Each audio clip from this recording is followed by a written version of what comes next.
Бисмилlah.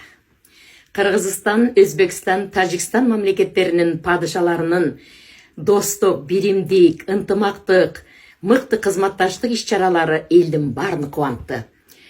3 президентке кайрылып коеюн. Урматтуу Имамали Шарипович, достукка таштаган кадамыңыз бекем болсун.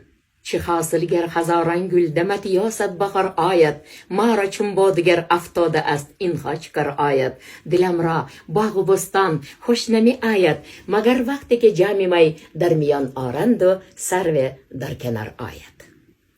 Шавкат Мираманович, биримдикте Кыргызстан менен дайыма бир болуңуз.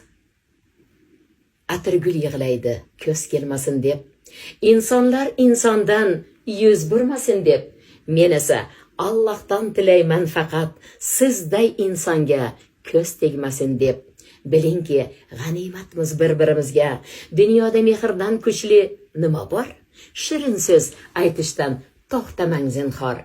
Bizni bog'lab tursin mehr va diydor. Hurmatli Sadir Nurxo'jayevich, биримдик, достук, ынтымактык, кызматташтык жолундагы мыкты кадамды таштадыңыз, элдин баары кубанычта. Анткени ырыс алды ынтымак. Ынтымагы бар элдин айсыз кап-кара түндө да асманында күн турат. Ынтымагы жок элдин балдары иттей ыркырап, ачык, жарык мына азыркыдай күндө да асманында түн турат деди кереметтүү Көлдөн чыккан жетекенин бири Мойтеке. Ошондуктан ынтымакта бололу, бекем эң көркөмдүү жашоону Аллах таалам насип кылсын. Ассаламу алейкум ва рахматуллахи ва баракатух. Урматтым менен Өктөм Абдувалиева, Ош облысы, Ноокат району, Белөрүк айылы.